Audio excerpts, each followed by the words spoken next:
Beelzebub's Tales to His Grandson, Chapter 32, Hypnotism. And so, Beelzebub continued, at this sixth sojourn of mine in person on the surface of that planet Earth of yours, I decided to settle there for a long stay and to become a professional physician there. I did indeed become one, only not such a physician as most of them are there, but I chose for myself the profession of what is called there physician hypnotist. I became such a professional there firstly because during recent centuries only such physician professionals there obtain an entree to all their classes or castes, of which I spoke. And since they enjoy great confidence and authority, ordinary beings are disposed to a sincerity towards them that permits them to penetrate, as is said there, their inner world. Secondly, I decided to become such a professional in order, also parallel with the attainments of my personal aims, to have the possibility at the same time of giving genuine medical assistance to certain of those unfortunates. Indeed, my boy, on all the continents there and among all the beings, to whatever class they may belong, there has been during recent times, and there still is, a great need for just such physicians. I may say that I already had a very wide experience in this specialty, having during my previous elucidation of certain subtle points of the psyche of individual favorites of yours, many times had recourse to methods used there by such a kind of physicians. I must tell you that formerly your favorites, like all the other three-brained beings of the whole universe, were without that particular psychic property which permits them to be brought into what is called a hypnotic state. To get into that state became proper to your favorites, thanks to a certain combination obtained in their psyche, and derived from the disharmony of the functioning of their common presence. This strange psychic property had its rise soon after the destruction of Atlantis, and began to become finally fixed in the presence of every one of them, from the time when their zoostat, that is, the functioning of their being consciousness, began to be divided in two, and when two entirely different consciousnesses having nothing in common with each other were gradually formed in them, namely those two different consciousnesses, the first of which was called by them simply consciousness, and the second, when they finally noticed it in themselves,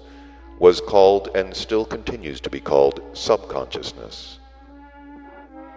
If you try clearly to represent to yourself and to transubstantiate in the corresponding parts of your common presence all I am about to explain to you,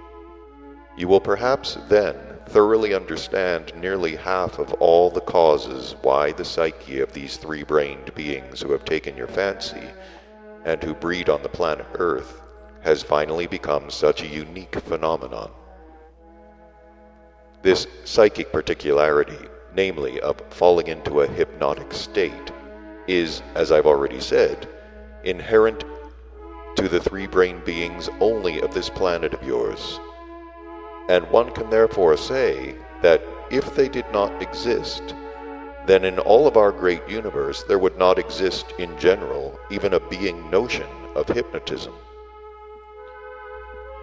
Before explaining to you further about all this,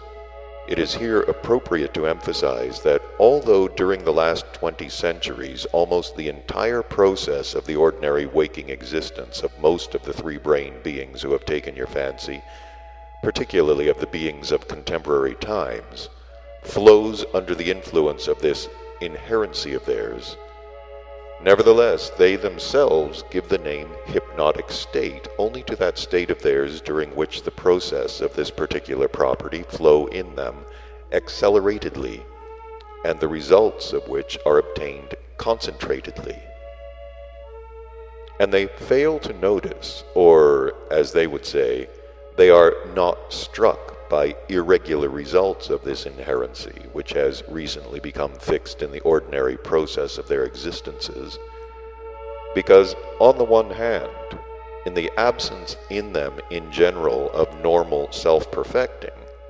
they have not what is called a wide horizon.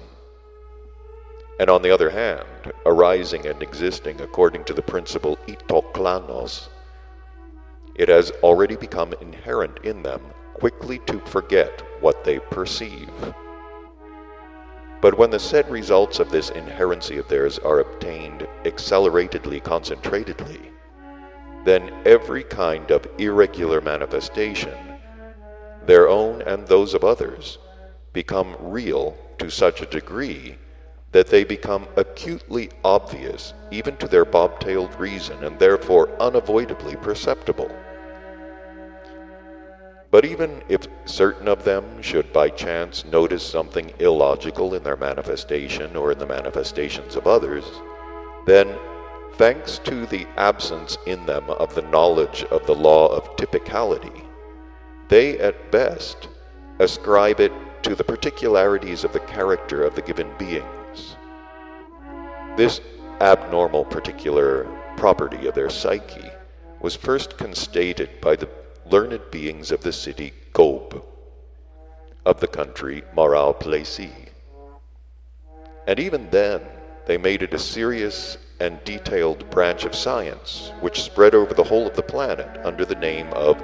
non-responsible manifestations of personality. But later, when the turn of their regular process of reciprocal destruction came round again, this detailed branch of their science, which was then still comparatively normal, began, like all their good attainments, to be gradually forgotten and finally also entirely disappeared.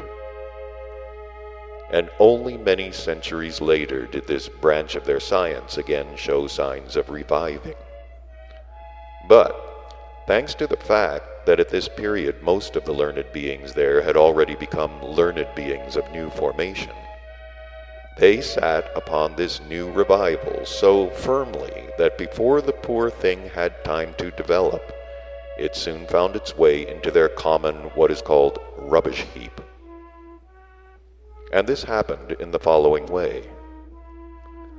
A humble, learned being there, unlike his contemporaries, Mesmer by name, and by birth from what is called Austria-Hungary, once happened to notice clearly during certain of his experiments the real duality of consciousness in beings like himself.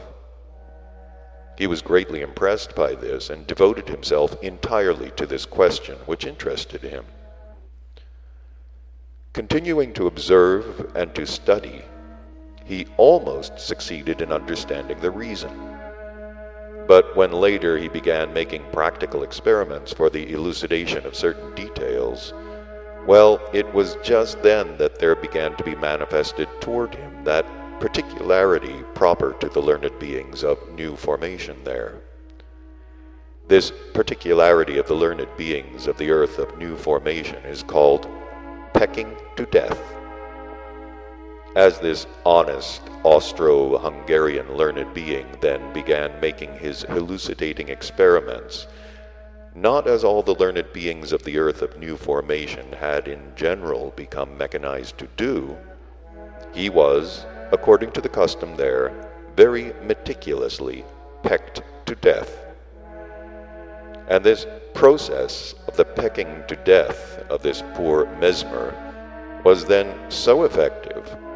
that it has already passed by its own momentum to the learned beings of the earth from generation to generation.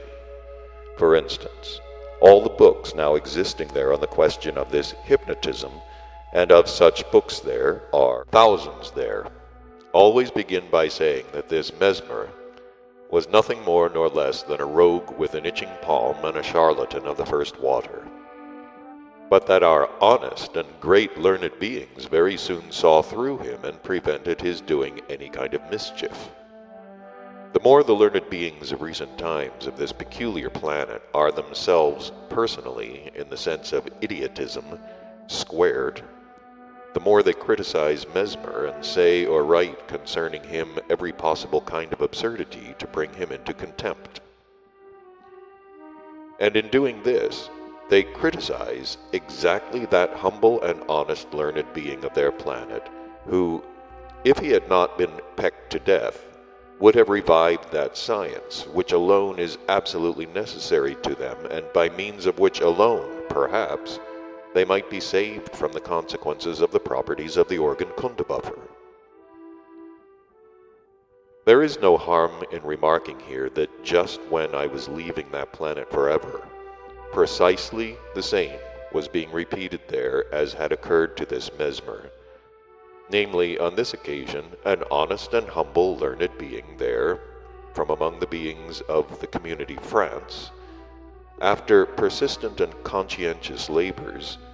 came across the possibility of curing that terrible disease, the spreading of which also had in recent times assumed a general planetary character. This terrible disease is called there cancer. As this Frenchman also made practical experiments, not in the usual fashion there, for the elucidation of the details of his discovery, other contemporary learned beings thereupon also manifested toward him that same particularity of theirs, to peck him to death. Possibly now, in your presence also, there already begin to be crystallized the data for the engendering, always in corresponding cases of the being impulse, of an indubitable conviction concerning this fact, that thanks only to the learned beings of new formation there, in whom there has already been implanted the mentioned particularity, namely of not failing to peck to death every colleague of theirs who does not do the same as has already been fixed by the abnormally established conditions of ordinary being existence established there, there will never proceed in the presences of the three-brained beings of this ill-fated planet Earth of yours what is called the sacred Antkoano, upon which, among other things, the very saintly Ashiata Shiamash also counted. About this essence-loving hope of his, I chanced to learn during my investigations concerning his very saintly activities there. You, my boy, perhaps still do not know in what, namely the cosmic process of the sacred Antkoano, consists. This sacred Antkoano is the name of that process of perfecting the objective reason in the three-centered beings, which process proceeds by itself simply from the flow of time. As a rule, everywhere on those planets of our great universe upon which three-brained beings breed, the perfecting of objective reason can proceed in them only from personal conscious labors and intentional sufferings. The sacred Antkoano can proceed only in those planets upon which in general all cosmic truths have become known to all the beings. And all cosmic truths usually become known to all on these planets thanks to the fact that the beings of the given planet, who by their conscious labors learn some truth or other, share it with other beings of their planet. And in this way, all the cosmic truths gradually become known by all the beings of the given planet without any distinction. Thanks to this sacred process, intentionally actualized by our all-foreseeing common endless Father, it is foreseen that in the three-brained beings of the given planet, during the process in their presences of the fundamental cosmic holy law of Triamazikamno, the superfluity of its third holy force thereby obtained, namely the force of the sacred reconciling, should by itself crystallize data in them for engendering that something, which is what is called being egoi Taurasian will. Well then, this mentioned particular property recently newly fixed in the common presences of your favorites is that the functioning of their mentioned zoostat, or as they themselves would say, of their spiritual part, passes into that functioning of their common whole which properly proceeds during their completely passive state, that is, during their sleep. And during this sleep of theirs, the entire functioning of their planetary body continues to remain such as it became proper to it to be during their waking state. In order that you should better represent to yourself and understand the results flowing from such an astonishing psychic property, you must first of all know about two facts actualized in the common presences of these favorites of yours. One of these facts is produced in their common presence, thanks to the existing cosmic law of self-adaptation of nature. And the other fact flows from the abnormal conditions of ordinary being existence established by them themselves, about which I have repeatedly spoken. The first fact is that from the time when, owing to their abnormal existence, there began to be formed in them what is called the two-system zoostat, that is, two independent consciousnesses, then great nature began gradually to adapt herself, and finally adapted herself to this, that after they arrive at a certain age, there begins to proceed in them two inklia zanikkshanas, of different what are called tempos, that is, as they themselves would say, two blood circulations of different kind. From this certain age mentioned, each one of these inkliadzanikshanas of different tempo, that is to say, each blood circulation, begins to evoke in them the functioning of one of their mentioned consciousnesses, and vice versa, the intensive functioning of either consciousness begins to evoke in them the kind of blood circulation corresponding to it. The difference between these two independent kinds of blood circulation in their common presences is actualized by means of what is called tempo davlakshirian circulation, or, according to the expression there of what is called contemporary medicine, the difference of the filling of the blood vessels. That is to say, in the condition of the waking state, the center of gravity of the blood pressure in their common presences obtains in one part of the general system of blood vessels, and in the condition of the passive state, in another part of the vessels. And the second fact,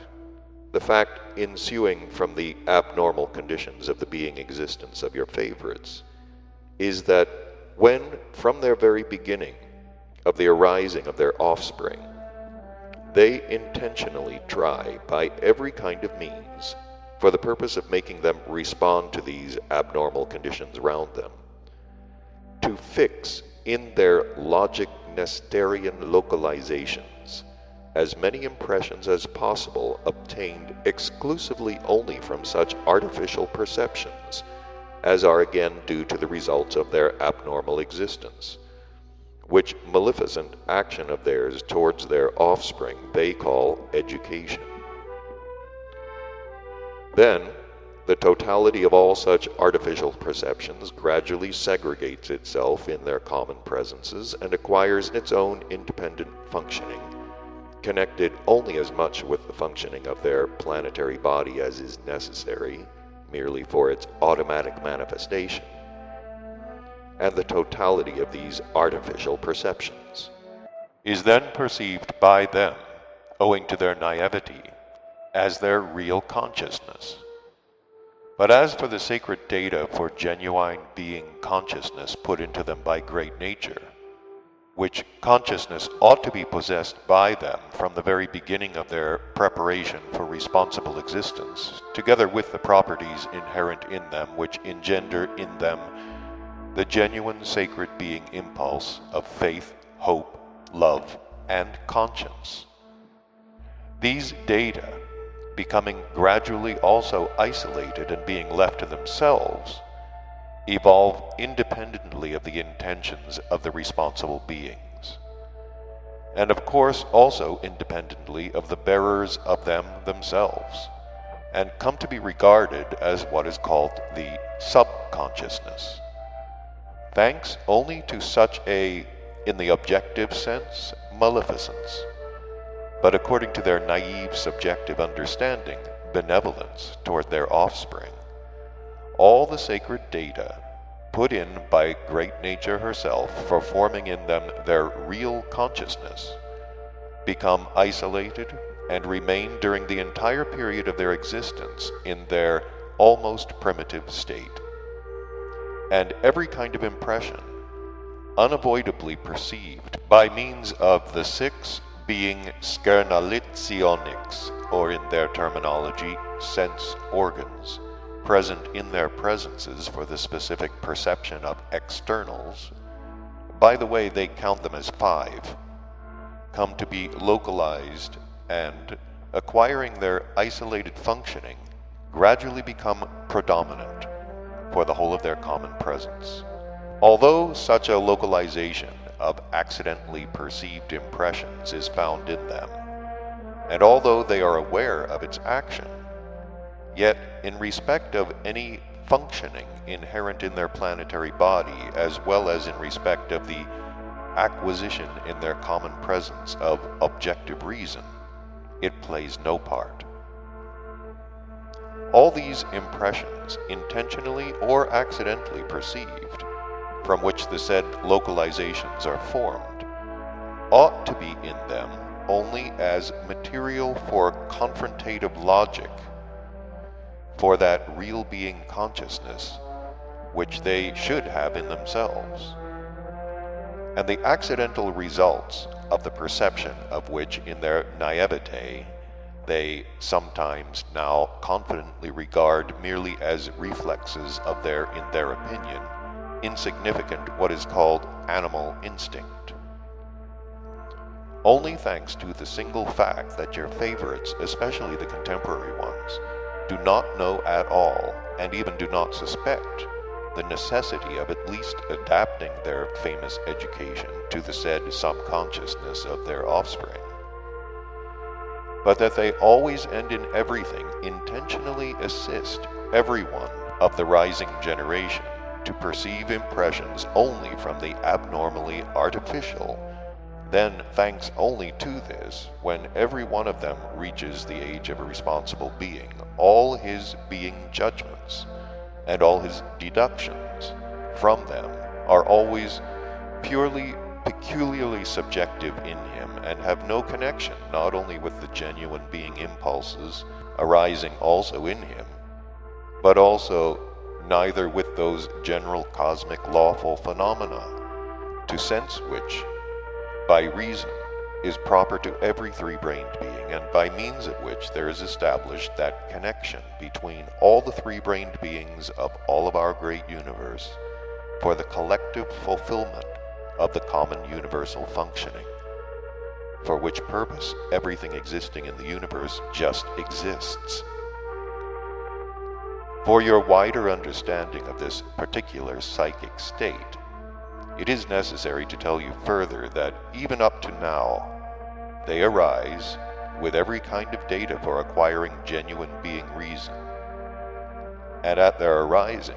there are not yet in their presences any logic-nesterian growths, from which there is later localized and from which there is acquired the isolated functioning in them of the said false consciousness. But only later, during their development and their preparation to become responsible beings, either by themselves or by the intentional directing of their, as they call them, parents or teachers, that is to say, responsible beings who undertake the responsibility of the preparation of the given beings for responsible existence, they begin, as I said, to help intentionally in taking in and fixing only those impressions which later are data for impulses corresponding to surrounding abnormally established conditions. And only then, being gradually formed, there just begins to be predominant in their common presence this said artificially formed consciousness of theirs. And the totality of these localized data existing in their presences and spiritualized in them for the genuine being consciousness, which they call subconsciousness, not having and not acquiring any logic Nestorian growths for confrontation and criticism,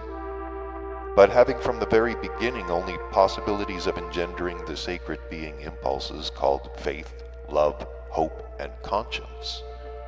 always believes, always loves, and always hopes in everything newly perceived. Since for the explanation of the given case, and also perhaps for my following explanations, you must know more in detail concerning being Kanbledzoin, I find it necessary before speaking further to inform you just now about this cosmic substance. Kanbledzoin is nothing else than the blood of the Kesdjan body of the being. Just as the cosmic substances called in totality blood serve for nourishing and renewing the planetary body of the being, so also Kanbledzoin serves in the same way for nourishing and perfecting the body Kesdjan. It is necessary to tell you that, in general, the quality of the composition of the blood in the three-brained beings, and also in the common presences of your favorites, depends on the number of the being bodies already completely formed. Blood, in the presences of the three-brained beings, may be composed of substances arising through the transformation of the three separate independent what are called general cosmic sources of actualizing. The substances of that part of the being blood, which is designed by nature for serving the planetary body of the being, arise by means of the transformation of substances of that planet on which the given beings are formed and exist. But the substances which are designed for serving the Kesdjan body of the being, and the totality of which is called Hanbledzoin, are obtained from the transformation of elements of other planets and of the sun itself of that system, where the given three-brained being has the place of his arising and existence. Finally, that part of the being blood which almost everywhere is called the sacred being Hanbledzoin, and only on certain planets is called the sacred Aisa Chaldam, and which part serves the highest part of the being called the soul, is formed from the direct emanations of our most holy Son, Absolute. Substances required for the blood of the planetary body of the being enter into them through their first being food, or as your favorites say, through food. But the substances needed both for coating and for perfecting the higher being body Kesdjan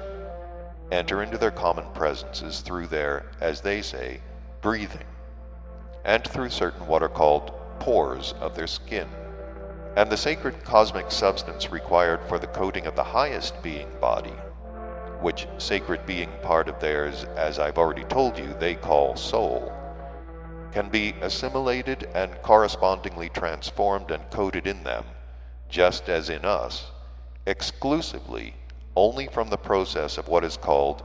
Aisiritturasnian contemplation,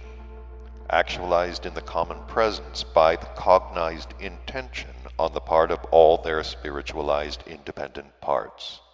Although you will be able thoroughly to understand about all those cosmic substances with which the three independent being bodies are coated and perfected in the common presences of your favorites, only when, as I've already promised, I shall relate to you in general about the chief cosmic fundamental laws of world creation and world existence. Nevertheless, for a fuller elucidation of our present theme, it is now necessary to explain a little about the changed form of the actualization in the common presences of your favorites of the second being food automatically taken in by them. At the beginning, after the destruction of the organ Kunda buffer, when they, like all the other three-brained beings of our great universe, also began to have a Fulasnatamnian existence. This second being food was normally transformed, and all the fundamental elements proper to it, those which arise from the transformation of their own planet and those which flow into their atmosphere from the transformation in other concentrations of their solar system, were assimilated by their common presence according to the definite data already present in them, and the superfluity of certain of its component elements not used by individual beings automatically passed, as in us, into the possession of the surrounding meritorious beings similar to them. But later, when, as I've already said, most of them began to exist in a way unbecoming to three-brained beings, great nature was constrained to change their Fulasnatamnian existence into an existence according to the principle of itoklanos. And when, gradually in the presences of most of them, those definite crystallizations foreseen by great nature, which crystallizations are the most important part of the composition of the second being food, and which, when assimilated by beings, are transformed into substances for the coating and for the further perfecting of their higher body Kesdjan, ceased, owing to their abnormal being existence, to be assimilated either consciously or automatically for the purpose indicated. Then, in consequence of this, and also because the afflux of these substances transformed in other concentrations and getting into the atmospheres of the planets, continued all the time to flow into the atmosphere of your planet, the result was that on this ill-fated planet, among your unfortunate favorites, there arose still another definite disease, which has already become quite definite in its harmful action upon them. The point is that, not being used up for their predetermined purpose, the said definite cosmic crystallizations become, during certain displacements of their atmosphere, concentrated in certain of their atmospheric strata, and entering into them from time to time, dependently on various external surrounding conditions and also on the inner state of the common presences of your favorites, which, by the way, arises in them chiefly from the form of their mutual relationship, just into them as into apparatuses foreseen by nature in general for the transformation of cosmic substances of the most great general cosmic Trogoauto-egocrat, and not meeting their substrata corresponding to the requirements of the lawful process of Jartkalam, they, that is, these cosmic crystallizations, during their subsequent free completed evolutions or involutions, for passing into other crystallizations proper to this planet, and before completing their transformations, produce upon planetary bodies, thanks already to other accidental factors, that action by which such a mentioned specific disease newly arisen there is characterized. Here it is opportune to notice that such a disease there, having such a specific cause, was named differently by your favorites at different times on different parts of the surface of their planet. And the contemporary beings, likewise, name it differently and also wiseacre differently regarding the explanation of its cause. From among the great number of names of this disease of theirs, the most widely spread there at the present time are grippe, influenza, Spanish influenza,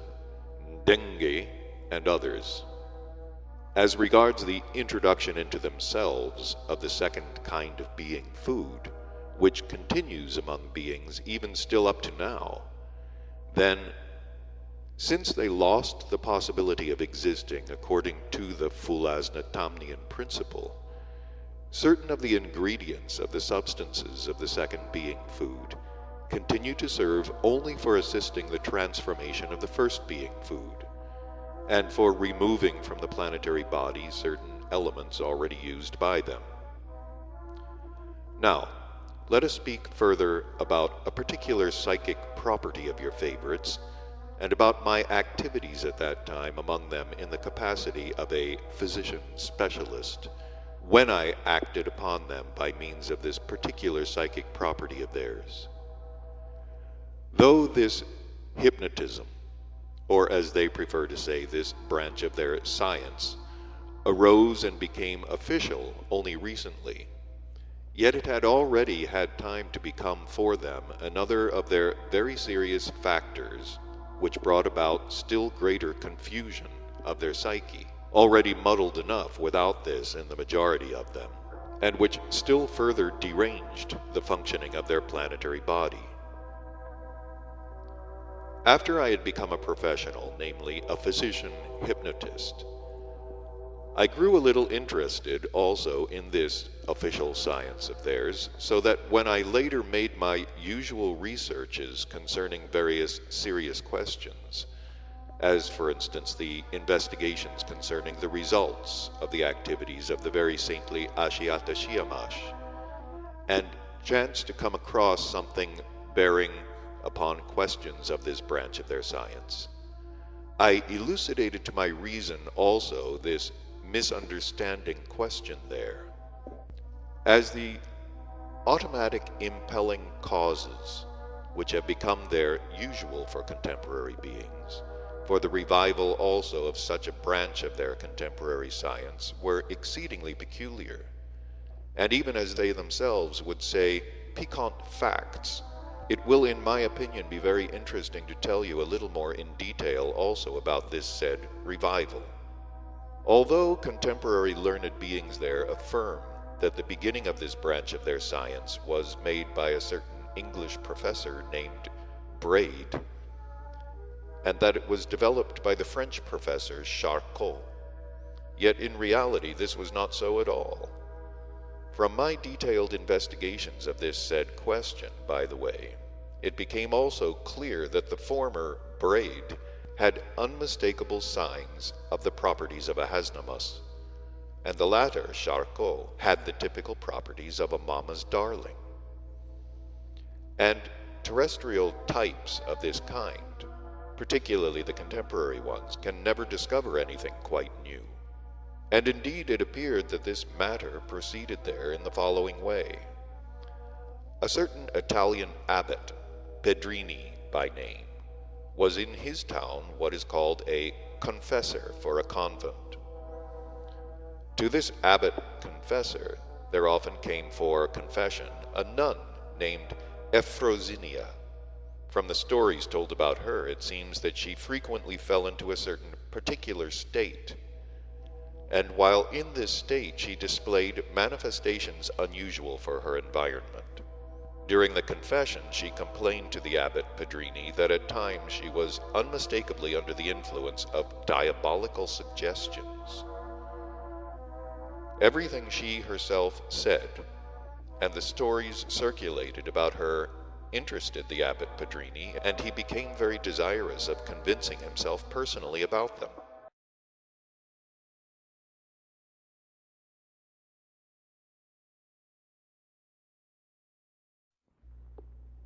Once, during confession, he tried by all possible means to evoke frankness in this nun. And he got to know, among other things, that this nun novice had had a lover, who had once given her his portrait framed in a very beautiful frame, and that she permitted herself during periods of resting from her prayers to admire this picture of her sweetheart, and that, as it seemed to her, the diabolical suggestion proceeded in her just at these said periods of her resting. All this, told frankly by the nun, still further excited the interest of the abbot Pedrini, and he decided at all costs to find out the cause of it. And with this aim in view, he first of all asked the nun, Euphrosynia, to be sure to bring with her to the next confession the portrait of her sweetheart together with the frame. At the next confession, the nun took with her this said portrait. There was nothing very special about it, but the frame indeed was unusual, it being all encrusted with mother-of-pearl and various colored stones. While the abbot and the nun were together examining the portrait in the frame, the abbot suddenly noticed that something particular began to proceed with the nun. First she became pale, and for a certain time she became as it were petrified. And then there began with her on the spot, precisely in all details, the same manifestations which proceed there among the newly married at what is called the first night. After all this, the abbot Pedrini desired still more to make clear to himself all the causes of such an unusual manifestation. But as regards the nun, she recovered 2 hours after the beginning of this particular state of hers, and it was discovered that she knew and remembered nothing of what had happened to her. As the abbot Pedrini himself alone could not unravel this phenomenon, he turned for help to his acquaintance, a certain Dr. Bambini. Well, when the abbot Pedrini told everything in detail to the Dr. Bambini, the latter also became very much interested, and from then on they both began to occupy themselves with the elucidation of it all. They first made various elucidating experiments upon the nun Euphrosynia herself, and after several what are called seances, they noticed that this nun invariably fell into such a peculiar state of hers only when her gaze rested rather a long time on one of the brilliant colored stones, on what is called a Persian turquoise, which was among the adornments of the frame of this portrait. But later, with this same Persian turquoise, they continued to make their elucidating experiments upon others. They then soon became categorically convinced, firstly, that in almost any one of the three-brained beings, without distinction of sex, who gazes for a long time at shining and brilliant objects of a certain kind, there begins to proceed a state similar to the one which proceeded with the first subject of their experiments. And secondly, they noticed further that the form of the manifestation of the subject during the state varies and is found to be dependent on the former being experiences which chance to be predominant, and on the shiny objects with which a connection was accidentally established during such an experience of theirs. Well, my boy, when the information concerning such observations, deductions, and experiments of these two beings belonging to the community Italy were spread among the contemporary learned beings of new formation, and many of these latter also began wiseacring about it, and finally when by chance, as it usually happens among them, they learned that it is possible in beings similar to them, when in this state, to change in an accelerated way the impressions formerly fixed in them to new ones. Then certain of them began to use this particular psychic property inherent in them for the purpose of curing. And from then on, such a means of curing was called by them hypnotic cure, and those beings who were occupied with this means of curing, physician hypnotists. The question as to what this state of theirs is and why it obtains in them remains an open one for them, even up till now, and to reply to it they cannot. From that time on there began to appear, and there exist till now, hundreds of every possible kind of theory and thousands of thick books devoted to this question, thanks to which the minds of the ordinary three-brained beings of this ill-fated planet, already sufficiently muddled without this, become still more muddled.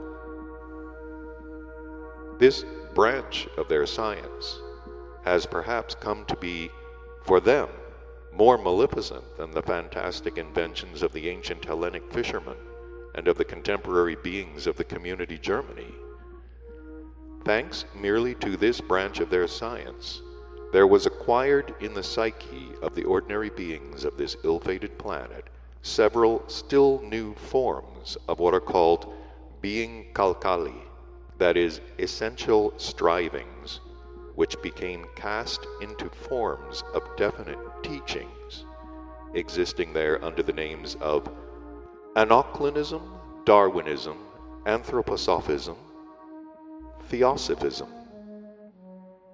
and many others under the names also ending with ism, thanks to which even those two data of their presences, which still help them to be at least a little, as it is becoming to three-centered beings to be, finally disappeared in them. And these essential data, which have, until recently, been in them, engendered in them the being impulses they call patriarchality and religiousness. This branch of their contemporary science was the cause not only of the acquiring by their common presences of several further new maleficent kalkali,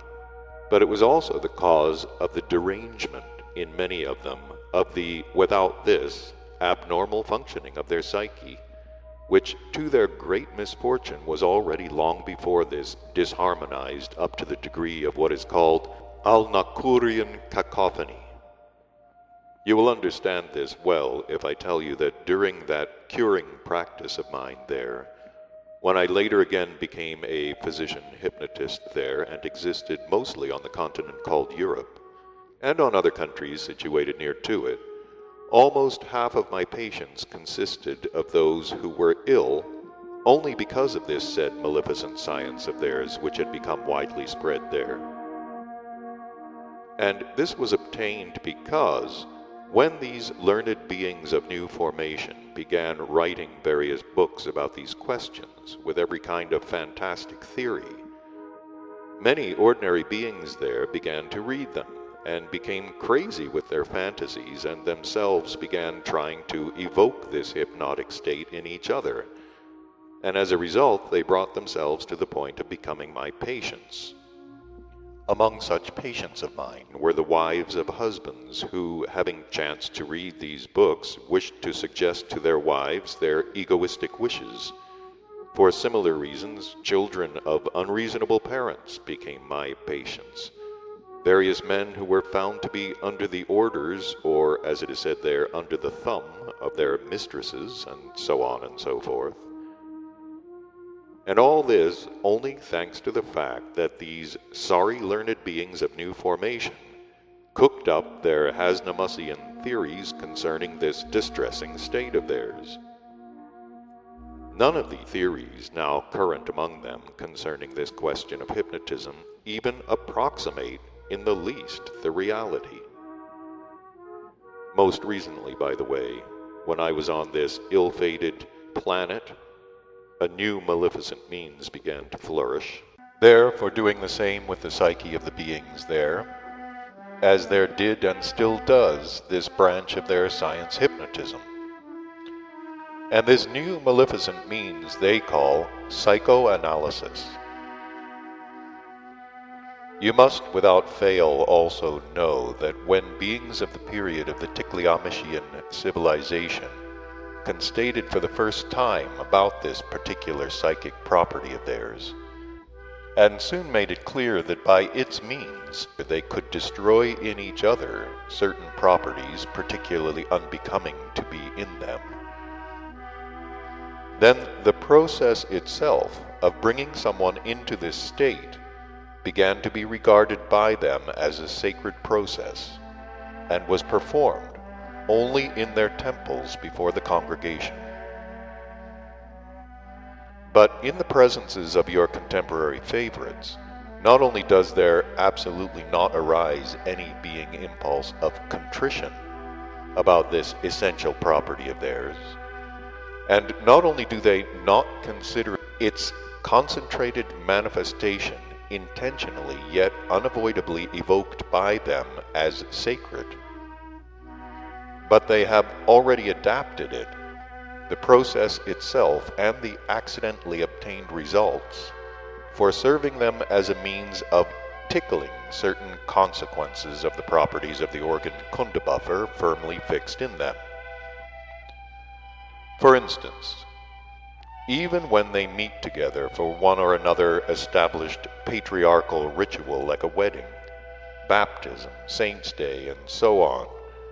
one of the great diversions is trying to bring one another into the said state. It is lucky that they still do not know, and it must be hoped that they never will know, other methods besides the one first discovered by the beings of the community Italy, the Abbot Pedrini and the Doctor Bambini, namely the gazing at a shining, brilliant object, by means of which method, as I've already told you, certain of them can indeed be brought into such a mentioned concentrated state.